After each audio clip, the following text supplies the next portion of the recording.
तो बच्चों, अभी तक हमने धातुओं और अधातुओं के भौतिक गुणों के बारे में जाना। अब हम जानेंगे कि धातुओं और अधातुओं के रासायनिक गुण क्या क्या हैं। रासायनिक गुण से तात्पर्य बच्चों कि किस प्रकार कोई धातु या अधातु है वह किसी अन्य पदार्थ के साथ अभिक्रिया करती है और अभिक्रिया करने के पश्चात एक नया पदार्थ बनाती है। सबसे पहले हम धातुओं की ऑक्सीजन से अभिक्रिया किस प्रकार होती है यह देखते हैं। आपने देखा होगा बच्चों कि आयरन यानी कि लोहा अगर खुली अवस्था में कई दिनों तक पड़ा रहता है तो उसमें जंग लग जाता है। आपने मैग्नीशियम रिबन को भी वायु की उपस्थिति में जलते हुए देखा होगा। तो बच्चों, आपने इन दोनों प्रक्रमों में देखा कि इन दोनों प्रक्रमों में इन धातुओं की ऑक्सीजन से जब अभिक्रिया करवाई जाती है तो उत्पाद स्वरूप धात्विक ऑक्साइड्स बनते हैं। आयरन और मैग्नीशियम की ऑक्सीजन के साथ अभिक्रिया किस प्रकार होती है देखिए। आयरन Fe प्लस O2 यानी ऑक्सीजन प्लस जल H2O, इन तीनों की अभिक्रिया जब होती है तो फलस्वरूप आयरन ऑक्साइड Fe2O3 बनता है। यही आयरन ऑक्साइड ही जंग कहलाता है, यानी Fe2O3 क्या है? जंग है। अगर मैग्नीशियम की हम ऑक्सीजन के साथ अभिक्रिया करवाते हैं तो फलस्वरूप मैग्नीशियम ऑक्साइड बनता है, यानी ऊपर आयरन है ये भी धातु है और नीचे मैग्नीशियम ये भी धातु है।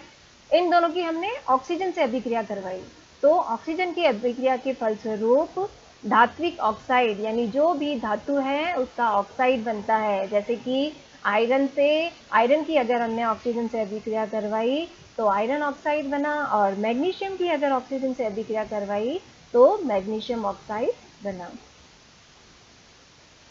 हम एक एक्टिविटी करते हैं बच्चों कि जो बना है, यानी किसी भी अगर लोहे की वस्तु पर जंग लगा हुआ है तो हमें उसकी प्रकृति की जांच करनी है कि वह जंग किस प्रकार का है, अम्लीय प्रकृति का है या फिर क्षारीय। तो उसके लिए हम क्या करेंगे बच्चों कि लगभग 1 चम्मच जंग को इकट्ठा करेंगे और उसे बहुत थोड़े से जल में घोलेंगे। यहाँ पर आप एक बीकर देख रहे हैं कांच का, इस बीकर में पानी है। हमने क्या किया है बच्चों कि जंग को इकट्ठा किया है थोड़ा बहुत 1 चम्मच और उस जंग को इस पानी में घोल दिया है। ये जो जंग है यह इस पानी में पूरी तरह से विलय नहीं होता है, यानी घुलता नहीं है। वह पानी में निलंबन के रूप में रहता है, यानी नीचे तली में बैठ जाता है। तो हम इस विलयन को अच्छे से हिलाएंगे और इसमें लिटमस पेपर डालकर इसका परीक्षण करेंगे। हम पहले इसमें लाल लिटमस पेपर डालेंगे और देखेंगे कि क्या उसका रंग परिवर्तित हुआ है। फिर उसमें नीला लिटमस पेपर डालेंगे और दोनों ही क्रियाकलाप करके देखेंगे कि किस लिटमस पेपर का रंग बदलता है। अतः उसी से हमें पता चल जाएगा कि यह विलयन अम्लीय है या क्षारीय। क्या कॉपर में भी जंग लगता है? कॉपर यानी तांबा। कॉपर के बर्तनों की सतह पर भी हरा पदार्थ जम जाता है। जब कॉपर के बर्तन को लंबे समय तक नम वायु में खुला रखा जाता है तो उस पर एक हल्की हरी परत जम जाती है। यह हरा पदार्थ कॉपर हाइड्रोक्साइड और कॉपर कार्बोनेट का मिश्रण होता है। अभिक्रिया देखिए बच्चों, कॉपर Cu कॉपर, नम वायु यानी उसमें ऑक्सीजन भी होगी, थोड़ी मात्रा में कार्बन डाइऑक्साइड भी है और नमी है यानी जल भी है।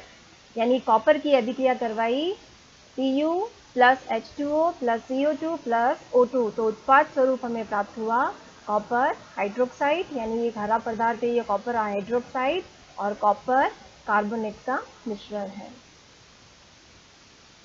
अब हम देखते हैं बच्चों कि अगर मैग्नीशियम रिबन का दहन किया जाता है, दहन यानी वायु की उपस्थिति में जलना, तो मैग्नीशियम रिबन के दहन के पश्चात जो हमें राख प्राप्त होती है उसे हम क्या करते हैं कि जल में घोल लेते हैं और उसका भी परीक्षण करते हैं कि वह अम्लीय प्रकृति की है या क्षारीय प्रकृति की। परीक्षण की लाल और नीले लिटमस पत्रों से जांच करते हैं। तो प्रेक्षण में किया होगा कि जो लाल लिटमस है वह नीला हो जाता है, इसीलिए मैग्नीशियम के ऑक्साइड की प्रकृति क्षारीय होती है।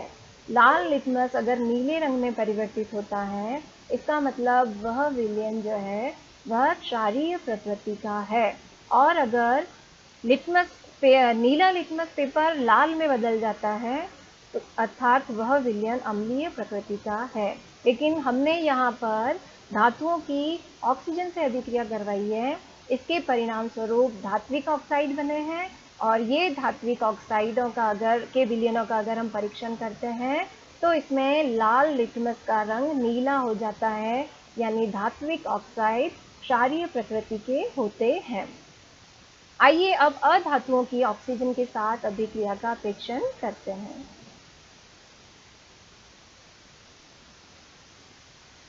हम एक एक्टिविटी करते हैं बच्चों कि चूर्णित सल्फर यानी सल्फर का जो पाउडर है उसको एक उद्दहन चम्मच में ले लेते हैं। यहाँ पे एक जो चम्मच देख रहे हैं, प्रयोगशाला में इस प्रकार के चम्मच का प्रयोग किया जाता है बच्चों, ताकि हाथ नहीं जले। इसका जो पकड़ने का जो वो वायर है बहुत लंबा होता है। जैसे ही सल्फर जलना, उसको गर्म करते हैं। चम्मच में हमने सल्फर पाउडर ले लिया और फिर उसको गर्म करना है। जैसे ही सल्फर जलना प्रारंभ हो तो चम्मच को एक गैस जार या फिर कांच का जो गिलास है उसमें ले जाते हैं। गिलास को एक ढक्कन से ढक देते हैं जिससे बनने वाली गैस बाहर नहीं जा सके। कुछ समय पश्चात चम्मच को हटा देते हैं। गिलास में थोड़ा सा जल मिलाते हैं और तुरंत ढक्कन से वापस ढक देते हैं। अब गिलास को अच्छे से हिलाते हैं और इस विलयन का परीक्षण क्रमशः लाल और नीले लिटमस पत्र से करते हैं। हमें यह ध्यान देना है बच्चों कि हमने सल्फर का पाउडर लिया है और सल्फर क्या होती है? अधातु। अतः यहाँ पर कौन सा लिटमस पेपर यानी अधातु जो है उसमें नीले रंग का लिटमस पेपर लाल रंग में बदल जाता है। यानी अधातुओं की अगर ऑक्सीजन के साथ अभिक्रिया करवाई जाती है तो अधात्विक ऑक्साइड्स बनते हैं और ये अम्लीय प्रकृति के होते हैं।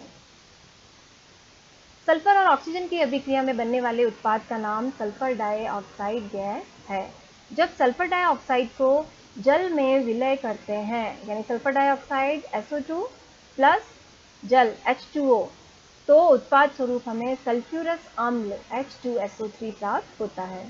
सल्फ्यूरस अम्ल है, इसमें नीले लिटमस पेपर को डालकर देखते हैं तो यह नीला लिटमस पेपर लाल रंग में बदल जाता है।